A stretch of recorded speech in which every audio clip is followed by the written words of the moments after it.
휴가 중에 제가 지난 19년 동안 설교했던 설교문을 이제 돌아봤습니다. 읽어가다가 몇 년 전에 설교 전에 유머 하나씩 했던 것을 발견했습니다. 기억나세요? 예. 하도 우리 교회 저 주일 예배가 장례식처럼 그렇게 다 죽어 있어서 좀 객소리 좀 한답시고 유머를 하나씩 설교 전에 마음 풀고 말씀을 듣자 그래서 시작했는데 시작한 지 한 서너 달 만에 우리 두 딸에게 항의를 받았죠. 아빠 생긴 대로 놀아. 괜히 할지도 모르는 거고 유머한다 그래갖고 오히려 더 구겨진다. 그걸 무릅쓰고 한 3년을 했더라고요. 예. 그래서 분위기가 많이 좋아진 것 같아요. 이제는 안 해도 되겠다. 그래서 그 다음에는 안 했는데 제가 과거에 했던 것도 설교문을 읽어가다가 혼자 웃기에는 너무 아까운 게 하나 있어서 오늘 특별히 명절이고 그래서 하나 읽어드리고 시작하려고 합니다. 명절 고향 가는 길 고속도로의 정체가 극심해서 많은 차들이 국도로 빠졌지만 국도도 밀리기는 마찬가지였다. 그때 택시 한 대가 샛길로 빠지는 것이 보였다. 옳거니 택시기사는 길을 잘 아니까 빠른 길로 가는가 보다 생각한 사람이 택시를 따라가자 다른 사람들도 같은 생각으로 샛길로 빠져 택시를 줄지어 따라갔다. 그런데 아무리 쫓아가도 큰 길이 나오지 않는 것이었다. 얼마 후 택시가 멈춰서더니 기사가 내렸다. 따라가던 차들도 일제히 멈춰서서 창문을 열고 택시기사에게 시선을 집중했다. 택시기사는 난처한 표정을 지으면서 이렇게 말했다. 아니 오줌 좀 누려는데 왜 자꾸만 따라와요?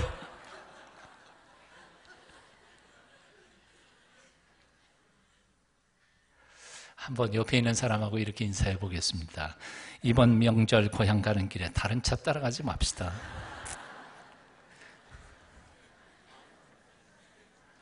또 한 번 따라해 보시겠습니다. 웃으세요. 하나님께서 복 주실 것입니다. 아멘 하라는 게 아니라 옆에 있는 사람하고 인사하라는 겁니다. 옆에 있는 사람하고 웃으세요. 하나님이 복 주실 겁니다.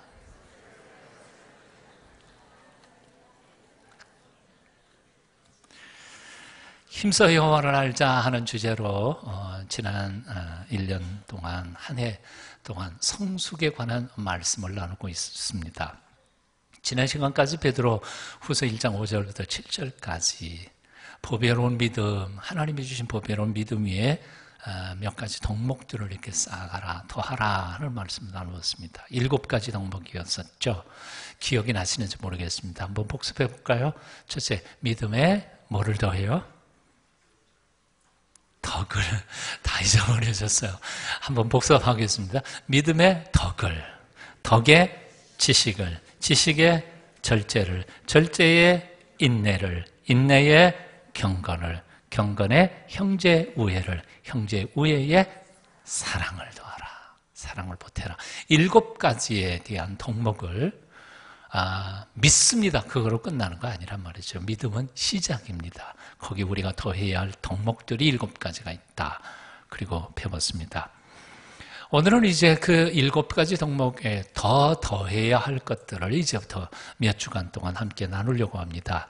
갈라디아서 5장 22절, 23절입니다. 여러분 오늘 본문 말씀 한번 뜻을 생각하면서 같이 읽어보실까요? 함께 읽습니다. 시작.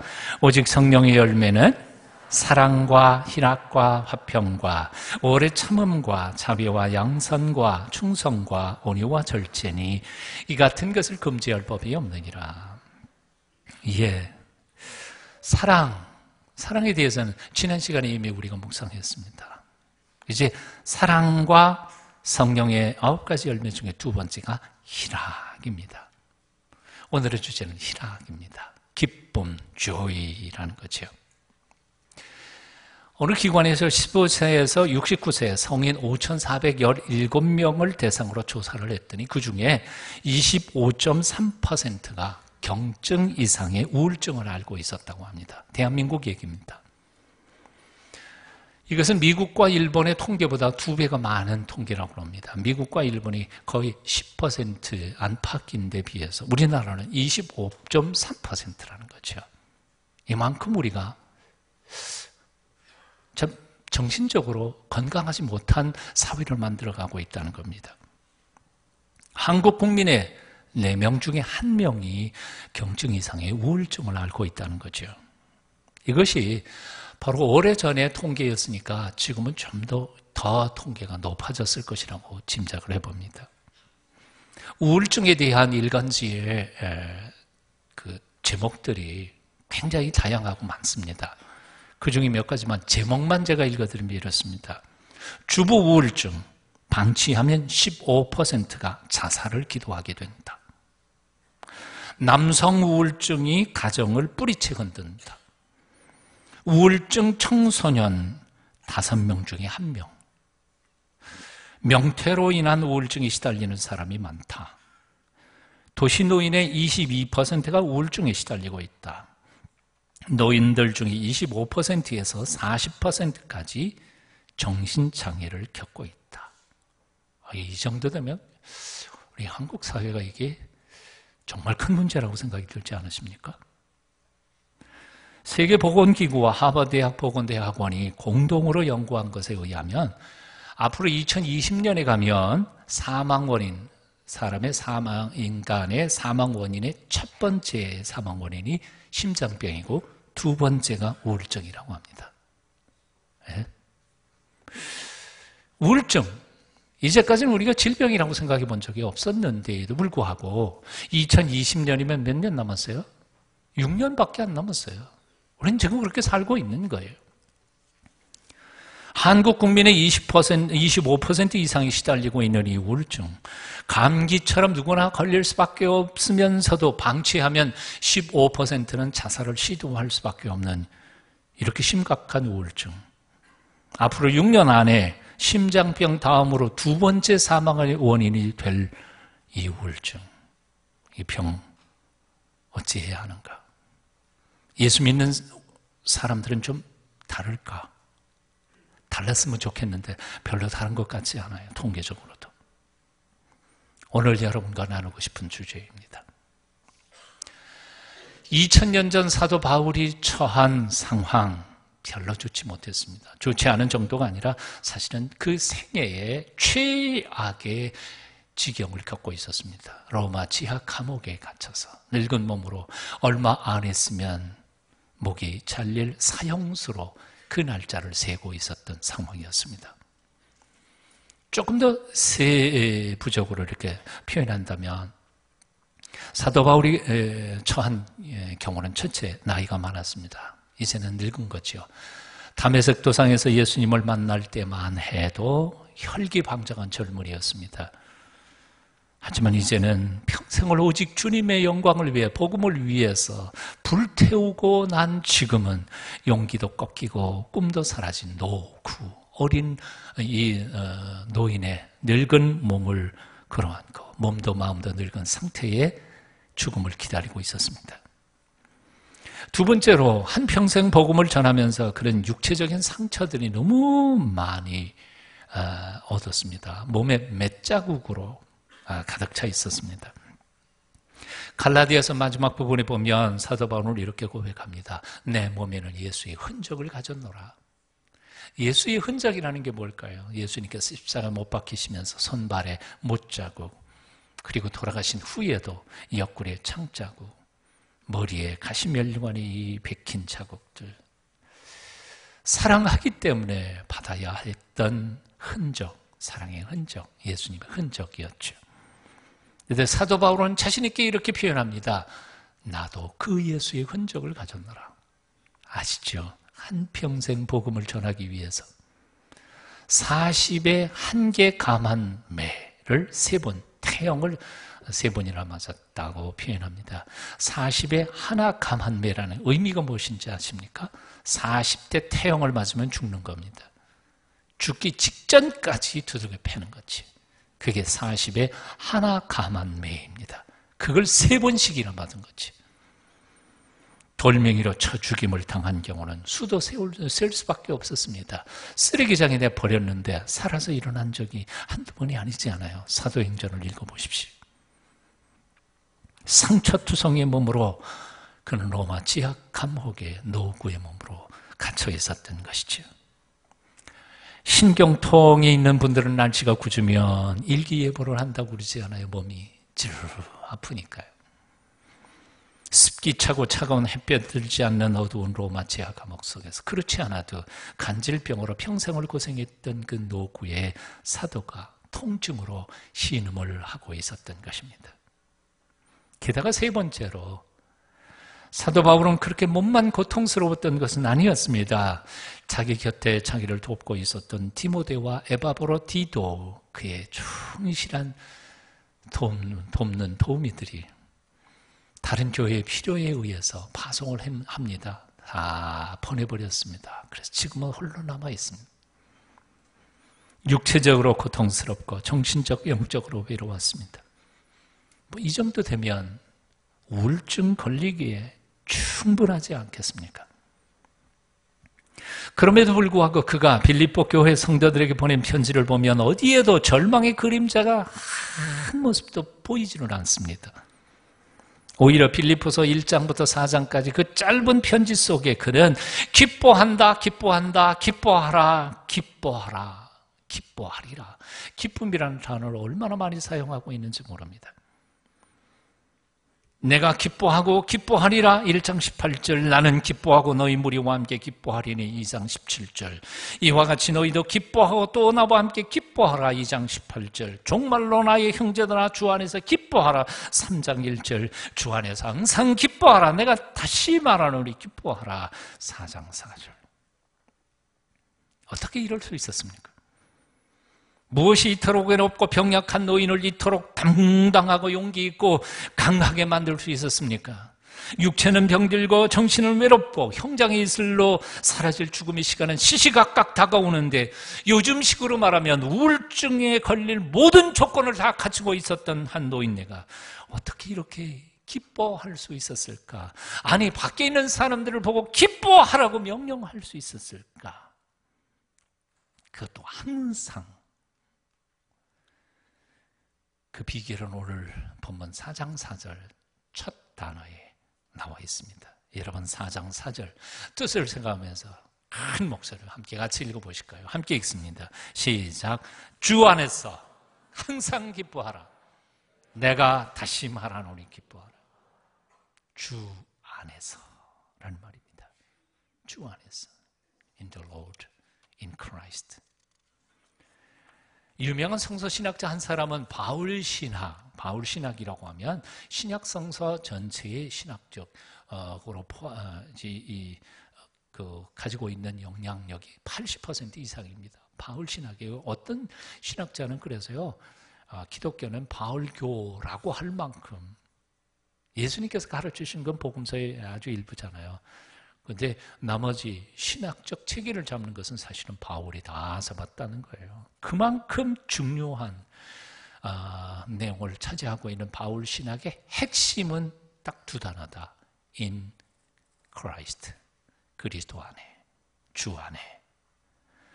헬라어로는 en Christo라고 말합니다. 여기 다 안에 있다는 거예요. 굉장히 중요한 단어입니다. 사도 바울은 비록 육체적으로는 어두컴컴한 로마 지하 감옥에 갇혀 있었습니다. 하지만 영적으로는 믿음의 눈을 떠서 하나님이 자기와 함께 계심을 믿었다는 것입니다. 다시 말해서 하나님은 밝고 웅장한 성전에만 계시는 하나님이 아니라 믿는 자의 고통의 현장 속에서도 하나님은 언제나 같이 계신다는 사실을 그는 믿었고, 그래서 빌립보 교회 안에서만 지금 역사하시는 하나님이 아니라 로마의 지하 감옥, 지금 현재 그 고통과 신음 속에서도 하나님은 자기를 위하여 일하고 계심을 믿고 확신 가운데서 그 위로를 받고 있었다는 것입니다. 다시 말하면 믿는 자에게는 교회나 감옥이나 상관이 없다는 겁니다. 어디에 있든지 상관없다는 거예요. 지하 감옥도 하나님의 품속일 수 있다는 거지. 무소부재하시는 하나님. 하나님이 안 계신 곳이 어디 있어요? 지하 감옥에는 안 계실까요? 교회에는 계시지만 세상에 안 계실까요? 여러분의 가정에 안 계실까요? 어디에 있든지 살아계신 그 하나님과의 교제가 계속되는 한 내가 있는 거기가 바로 하나님 품이라는 거지요. 믿으십니까? 높은 산이 거친들이 초막이나 궁궐이나 내 주 예수 모신 것이 그 어디나 하늘나라. 할렐루야 찬양하세. 내 모든 죄 사함 받고 주 예수와 동행하니 그 어디나 하늘나라. 천국이 어디입니까? 하나님 계신 곳입니다. 하나님이 통치하시는 곳이면 거기가 어디든지 상관없이 하나님 나라입니다. 하나님이 안 계신 곳이 어디 있습니까? 하나님 우주 안에 충만하신 분이시기에 나의 고난의 현장 속에서도 하나님은 이미 거기 계시고 그래서 나를 품 안에 품어주시는 줄로 믿습니다. 여호와께서 함께 계시니 요셉에게는 보디발의 집도 천국이었습니다. 죽음의 수용소인 정치범들로 들끓던 바로의 감옥도 하나님의 나라 천국이었습니다. 남들 보기에는 희망이 없었던 그 죽음의 수용소, 사실 요셉 눈앞에서 바로의 측근 하나가 목이 잘리는 거 봤지 않아요? 죽음의 수용소지요. 그런데도 그 감옥이 요셉에게는 총리 대신으로 곧바로 직행하는 급행열차가 될 수 있었던 거지요. 주 안에 있는 자에게는 어떤 환경도 조건도 기뻐할 수 있는 환경입니다. 믿으세요? 그러나 주님 밖에 있는 사람은 아무리 좋은 환경 속에서도 불만과 두려움에 가득 차게 될 것입니다. 바로 이런 이유 때문에 사도행전을 보면 사도 바울 일행은 감옥 속에서도 찬송하고 기도했습니다. 하지만 감옥 바깥에 있었던 간수는 지진이 일어나 옥문이 열리자마자 자살하려고 했습니다. 죄수들이 도망갈까 봐. 감옥 안에 있느냐 감옥 바깥에 있느냐 그건 중요한 게 아닙니다. 주님 안에 있느냐 주님 밖에 있느냐 이게 중요할 뿐입니다. 감옥 안에 있어도 주님 안에 있는 사람은 자유합니다. 감옥 바깥에 있어도 주님 밖에 있는 사람은 두려울 것입니다.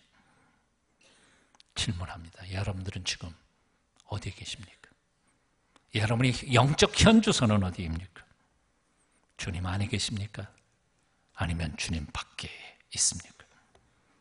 주님만 말씀하십니다. 내 안에 거하라 나도 너희 안에 거하리라. 가지가 포도나무에 붙어있지 아니하면 절로 과실을 맺을 수 없음같이 너희도 내 안에 있지 아니하면 그러하리라. 나는 포도나무여 너희는 가지니 저가 내 안에 내가 저 안에 있으면 이 사람은 과실을 많이 맺나니 나를 떠나서는 너희가 아무것도 할 수 없습니다. 나를 떠나서는 너희가 아무것도 할 수 없습니다. 주 안에 있는 나에게 딴 근심이 있으랴. 십자가 밑에 나아가 내 짐을 풀었네. 저만 독창시키실 거예요? 후렴은 같이 불러보십시다. 주님을 찬송하면서 주님을 찬송하면서 할렐루야 할렐루야 내 앞길 멀고 하면 나 주님만 따라가리. 항상 기뻐할 수 있는 첫 번째 비결, 주님 안에 있는 것입니다. 확인하십시오. 여러분이 주님 안에 있는지.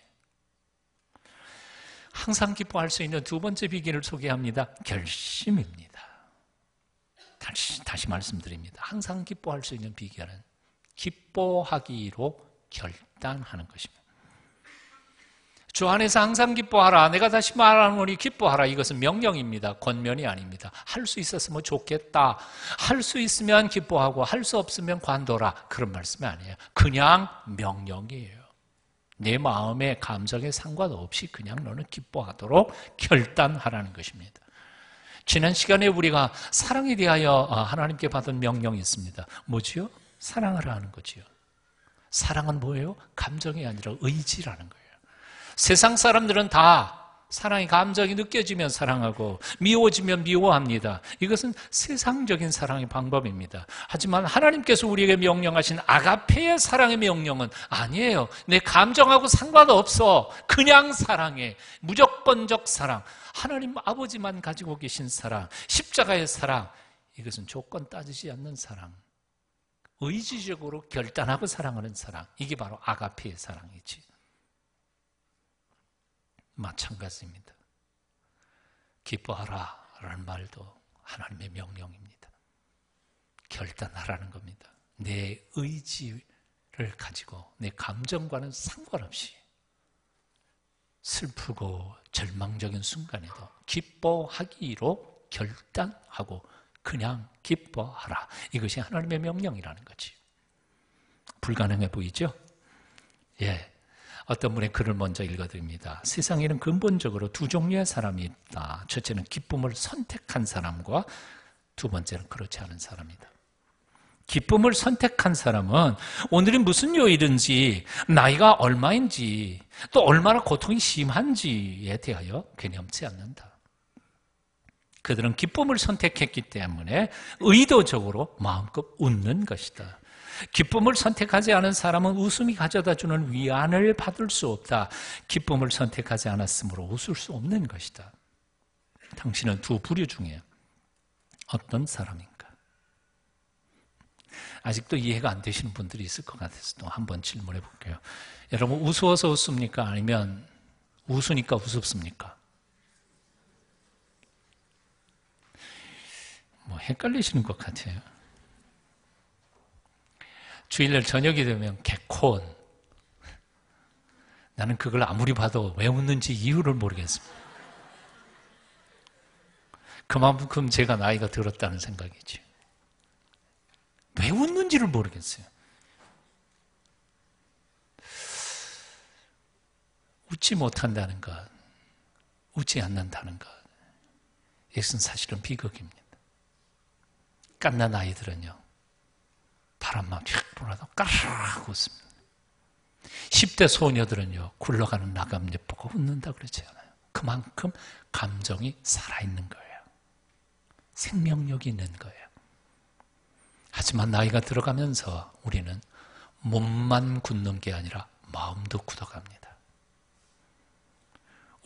우스운 것을 보고도 웃지 못해요.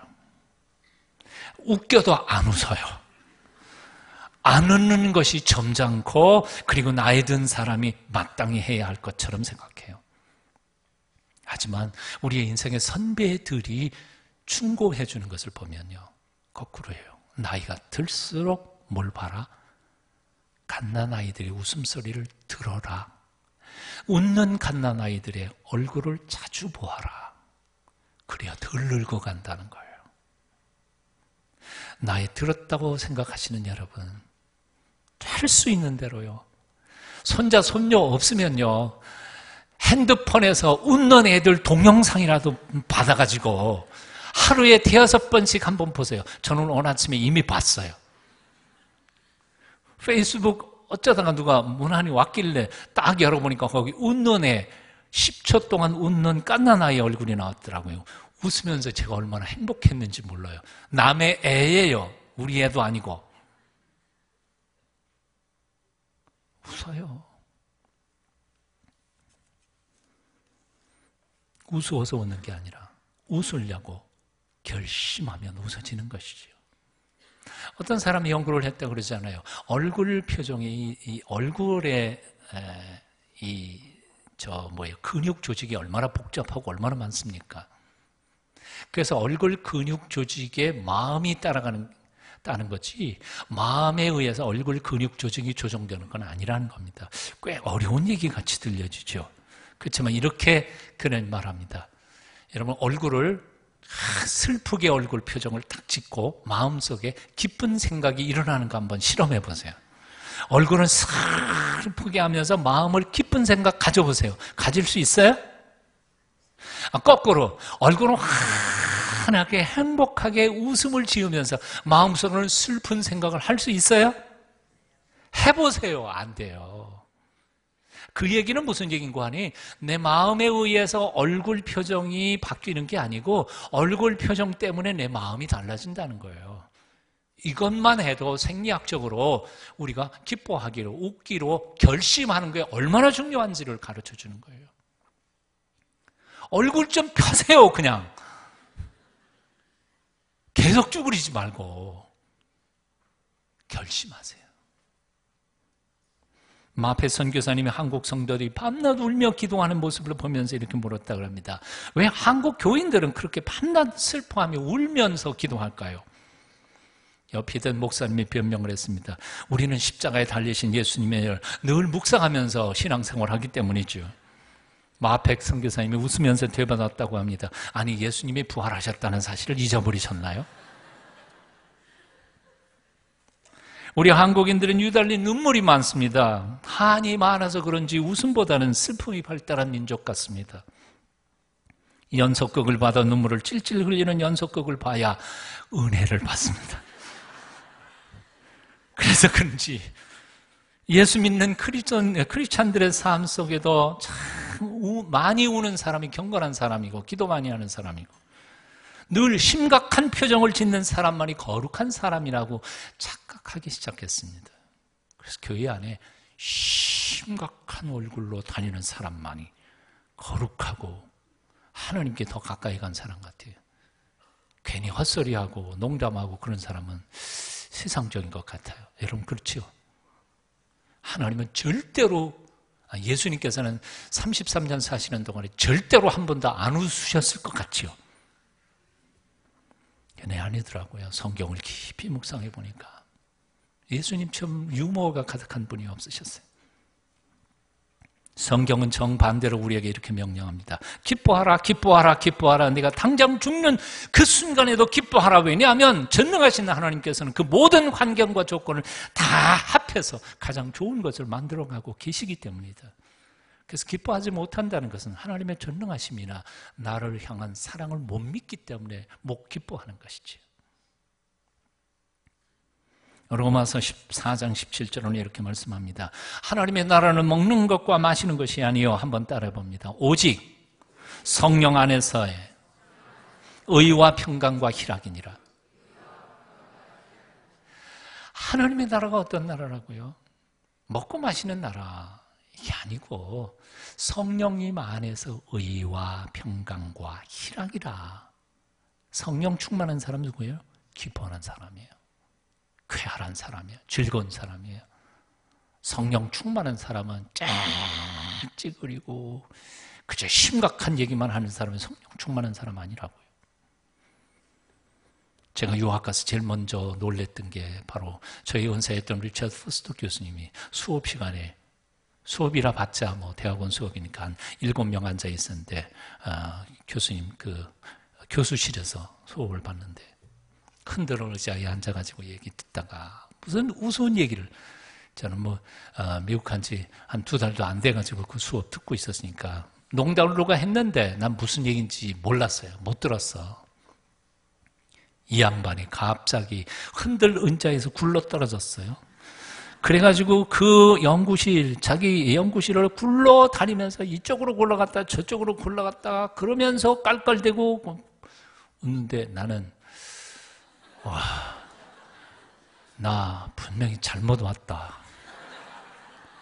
저 양반이 정말 세계적인 영성가가 맞나? 놀라서. 자유로운 영성, 기쁨의 영성, 주님 안에서 기뻐하고 감격하는 것을 나는 그때 처음 제가 가졌다는 것은 예수의 영성이 아니라 그전에는 유교의 영성이었던 것 같아요. 그건 아니에요. 교회는 그런 곳이 아니에요. 어떤 사람들은 이렇게 생각합니다. 천국에 가면 참 지루할 것 같아요. 예? 일주일에 1시간 예배 드리고 찬송 부르는 것도 지루해 죽겠는데 요한계시록에 보니까 하루 종일 평생토록, 평생이 아니라 영원토록 찬송하고 하나님께 기도하고 찬양한다 그랬으니까 와 이거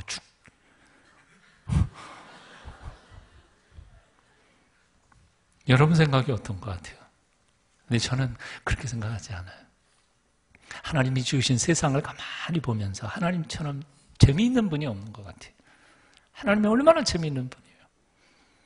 여러 번 얘기했지만 저 바다 해저 밑바닥에 내려가면 고기가 종류 중에 고기 종류 중에 한 종류가 있는데 이 배 밑창 지느러미가 이렇게 발달이 돼가지고 빗자루가 생긴 거예요. 그래서 해저를 쓸고 다니면서 청소하는 고기가 있어.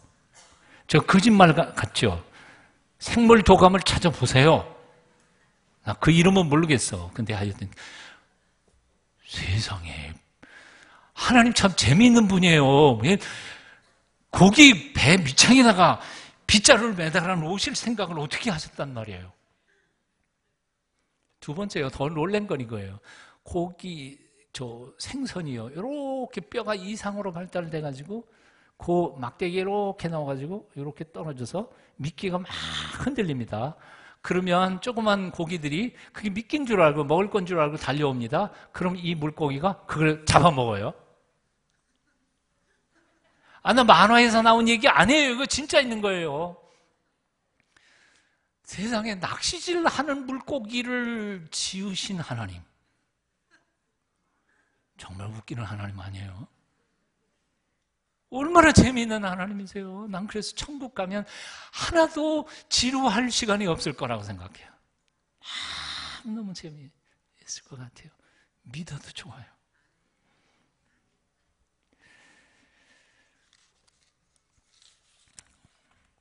성경을 주의 깊게 읽어보면 주님께서는 이렇게 말씀하십니다. 내가 온 것은 생명을 넘치게 하고 기쁨이 넘치게 하기 위하여 오셨다고 말씀하셨습니다. 요한복음 15장 11절 내가 이것을 너희에게 이루면 내 기쁨이 너희 안에 있어 너희 기쁨이 충만하게 하려 함이라.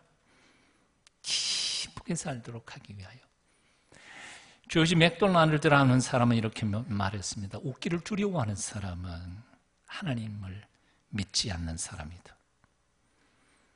웃기를 두려워하는 사람, 하나님 믿지 않는 사람이다. 하나님의 전능하심을 믿는다면 여러분의 조건과 환경이 아무리 힘들고 어려울지라도 그거 다 앞에서 하나님이 가장 좋은 것 만들어 가실 줄 알고 호탕하게 웃으시라는 겁니다.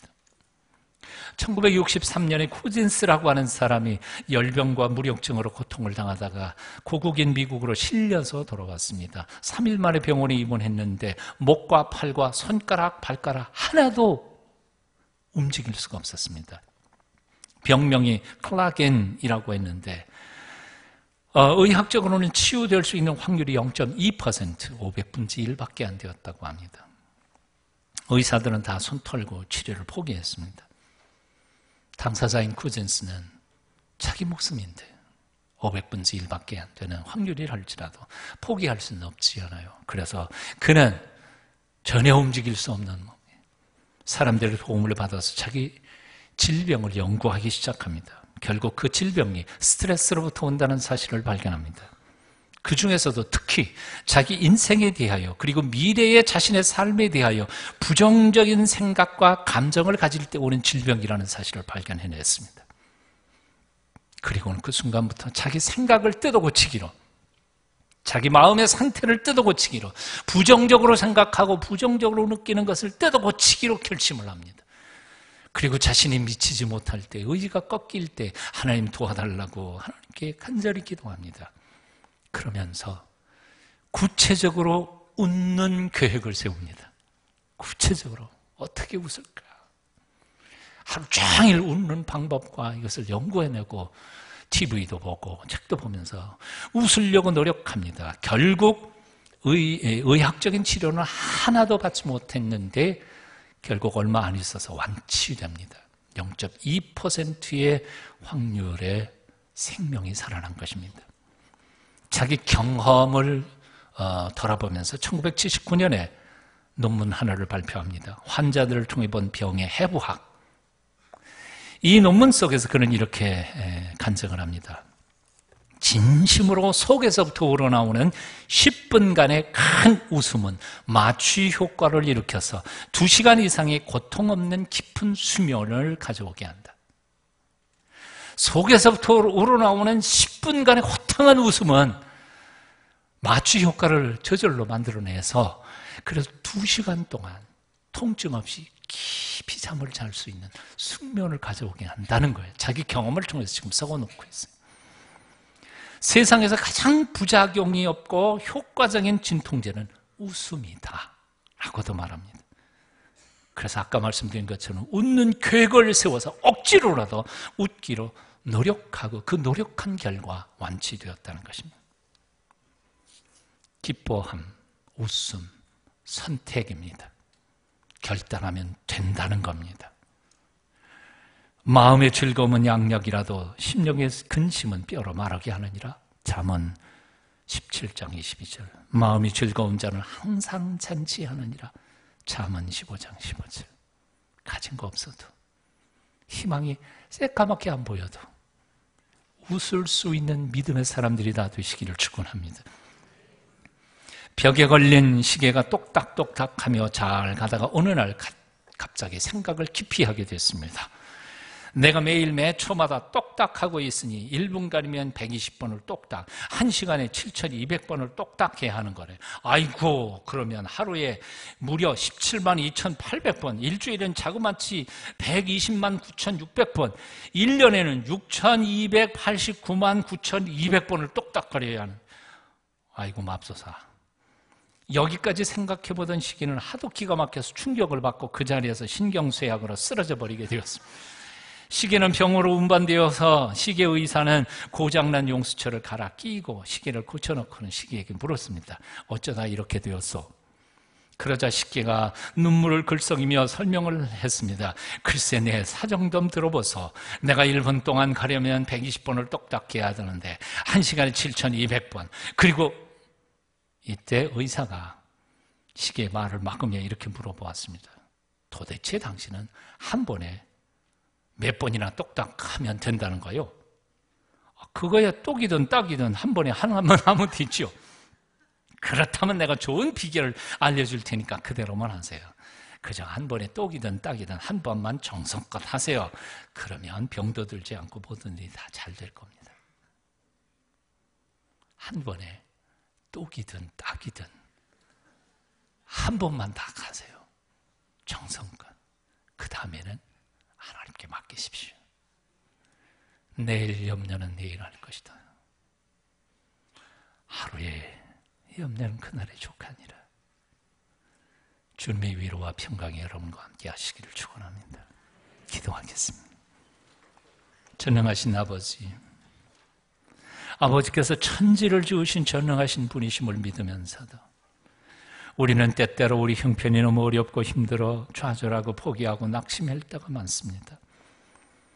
믿는 사람으로서 부끄러운 우울증의 아픈 증상을 겪을 때도 많습니다. 기도하오니 우리로 하여금 어떤 절망적인 환경 속에서도 웃을 수 있는 믿음을 주시옵소서. 주님 안에서 항상 기뻐하며 살도록 우리를 도와주시옵소서. 예수님 이름으로 기도합니다.